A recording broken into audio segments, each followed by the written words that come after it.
Why you should never run from a human. Top HFY stories. The air was thick with tension aboard the Zalthan trade vessel, the Prism Wing. Kralthok, the ship's navigation officer, glanced nervously at his captain, their mandibles clicking in uncertainty. News had spread across the galaxy about humans, their resilience, adaptability, and their unnerving tenacity when provoked. Kralthok never thought he would witness these traits firsthand.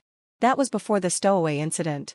It started innocently enough. The Prism Wing had docked at a human-controlled outpost for supplies. A few crates of their famed coffee beans were loaded on board, a substance humans treated with reverence and obsession. Only later, as they drifted into the void, did the crew realize something was amiss. A human had smuggled themselves aboard. The discovery came during a routine cargo inspection. The intruder, a wiry human named Sam, emerged from the shadows, raising their hands in a gesture of surrender. But what unnerved Kralthok most wasn't the human's presence, it was their smile. Wide, confident, and sharp. "We can handle this peacefully," Captain Vrketh said, towering over the human. "You will be detained until we return to your nearest outpost." Sam's response was unexpected. They shrugged, that unsettling smile never wavering. "Sure, Captain, but you should know, running isn't your best option." The crew scoffed. Running? From one unarmed human? Ridiculous. Humans were fragile creatures, limited strength, short lifespans. How dangerous could one be? The answer came hours later. Sam had escaped their holding cell. Alarms blared across the ship as crew members scrambled to contain the breach. But no matter what they did, Sam was always one step ahead. Security footage revealed them sprinting through corridors, outmaneuvering traps, and even disassembling critical systems with tools they scavenged along the way. Kralthok watched in horror as the human disabled the ship's propulsion system. Sam's words echoed in his mind, "Running isn't your best option." The crew quickly realized the truth. Sam wasn't trying to flee, they were hunting. One by one, crew members were corralled and locked into their own quarters. Sam used the ship's internal systems against them, rerouting power, locking doors, and creating chaos. It wasn't brute strength or advanced technology, it was sheer ingenuity and a terrifying ability to adapt. By the time the human reached the bridge, Captain Vrketh stood alone, mandibles trembling. "What do you want?" the captain demanded. Sam leaned casually against the doorway, their expression relaxed. "I told you, running isn't your best option." With a flick of their wrist, Sam produced a small device. It was a beacon, calibrated to human distress frequencies. "You see," Sam continued, "humans don't run either, we chase, and when we catch up." They grinned, pressing the button. Moments later, the ship's sensors detected an incoming fleet, human vessels, fast and armed to the teeth, closed in like predators scenting blood. The crew of the Prism Wing learned the hard way that humans didn't just survive, they dominated. Kralthok would never forget the lesson etched into his very exoskeleton. Never run from a human. Because no matter how far or fast you went, they would find you, and when they did, you would never forget their smile.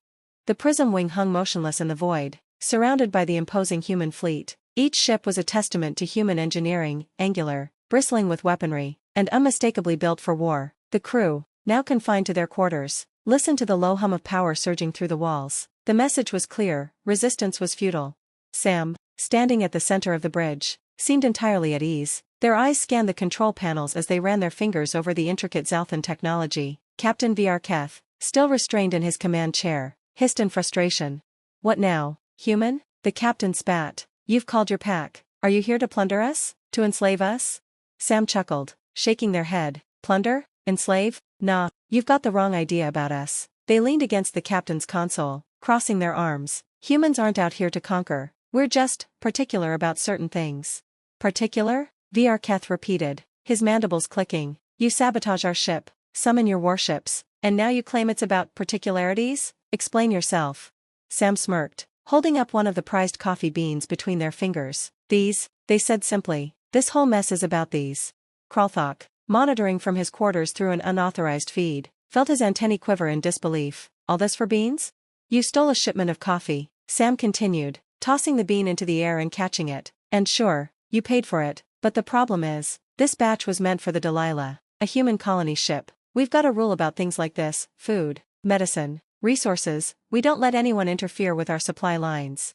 "It was just coffee," Vrketh growled. "A trade good." "Just coffee?" Sam echoed, their grin fading. For the first time, a hint of steel entered their voice. "You don't get it, do you? For humans, coffee isn't just a drink, it's fuel, it's life. Denying a human their coffee is like denying them air or water. It's not just business, it's personal."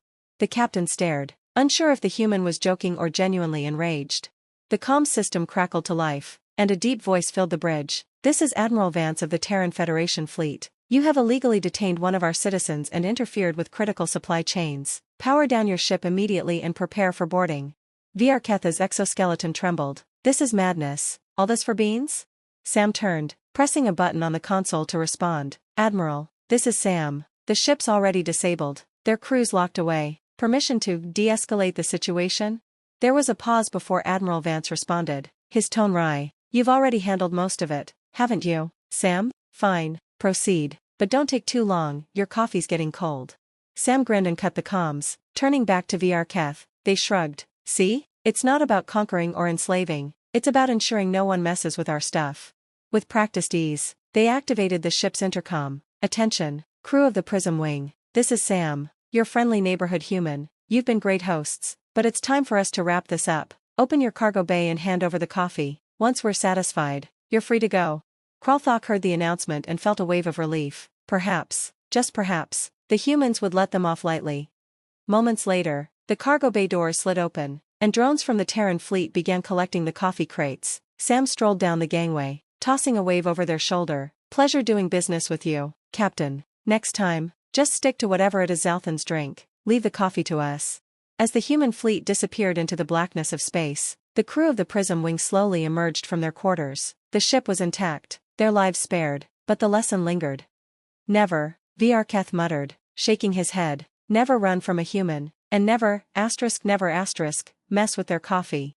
The Prism Wing limped through space, its crew silent as they assessed the damage. The propulsion system was back online, the power rerouted, and the ship's cargo logs meticulously updated. But the psychological scars left by the human encounter were harder to repair. Kralthok, ever the meticulous navigator, hovered over his station, reviewing the ship's star charts. He couldn't shake the feeling that the human's departure had been too easy, too forgiving.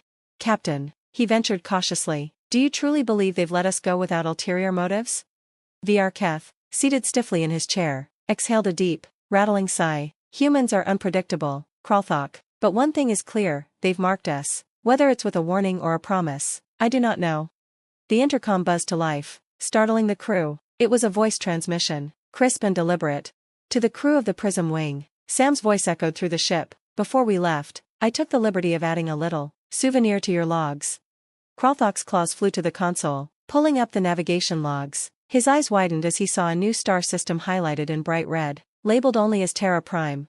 "It's an open invitation," Sam continued. "Humans aren't just scavengers or traders. We're explorers, storytellers, builders. If you ever feel like learning why you shouldn't mess with us, or if you're just curious, drop by our homeworld. But fair warning."